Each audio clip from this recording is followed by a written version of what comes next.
ìwé Tímótì kínní orí 6.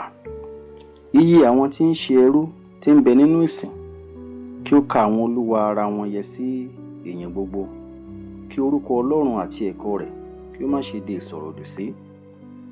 Àti àwọn tí ó sì ní olúwa onígbàgbọ́, kí wọn kí ó má ṣe gàn wọ́n nítorí tí wọ́n ń ṣe arákùnrin, ṣùgbọ́n kí wọn kúkú máa sìn wọ́n nítorí pé onígbàgbọ́ àti olùfẹ́ ni wọ́n, alábàápín oore náà.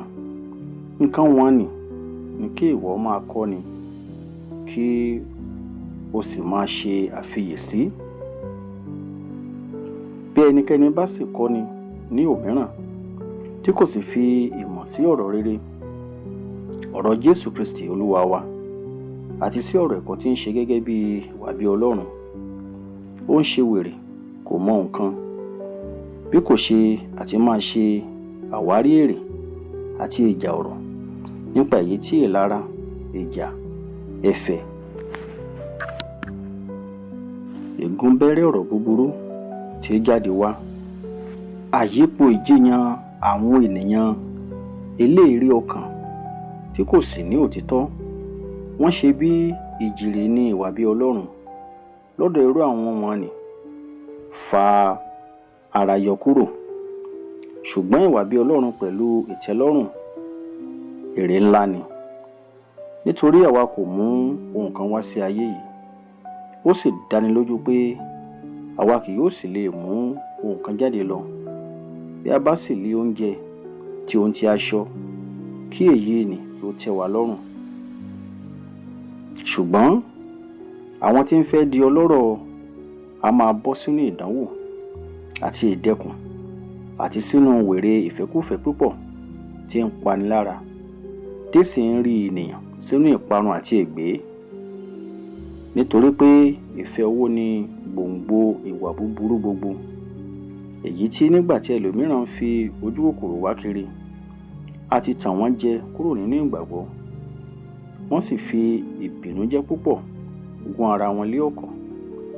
Ṣùgbọ́n ìwọ ènìyàn Ọlọ́run, sá fún nǹkan wọ̀nyí, kí o sì máa tọ òdodo, ìwà bí Ọlọ́run, ìgbàgbọ́, ìfẹ́, sùúrù, ìwà tútù lẹ́yìn.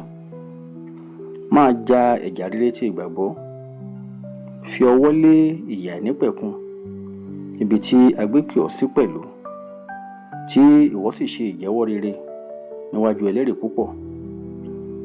Mo fi àṣẹ fún ọ níwájú Ọlọ́run tí ń sọ ohun gbogbo di ààyè, àti níwájú Jésù Kristi, ẹni níwájú Pọ́ntù Pílátù tí ó jẹ́rìí ìjẹ́wọ́ rere, kí ìwọ kí ó pa àṣẹ yìí mọ́ lé àìlábàwọ́n, lé àìníbáwí, títí ìfarahàn Jésù Kristi Olúwa wa.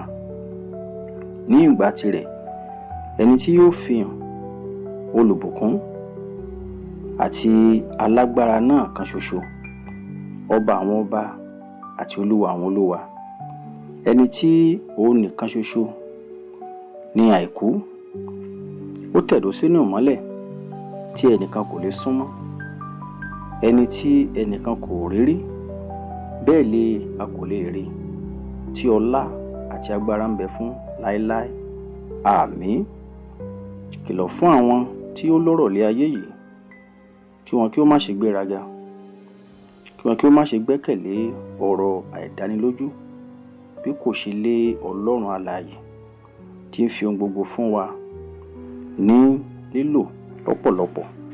Kí wọn kí ó máa ṣe rere, kí wọn kí ó máa pọ̀ ní iṣẹ́ rere, kí wọ́n múra láti pín fúnni, kí wọ́n ní ìfẹ́ àti ṣe ìdàpọ̀, kí wọn kí ó máa tò ìṣúra ìpìlẹ̀ rere jọ fún ara wọn dé ìgbà tí ń bọ̀, kí wọn kí ó lè fi ọwọ́ lé ìyà ìnípẹ̀kun.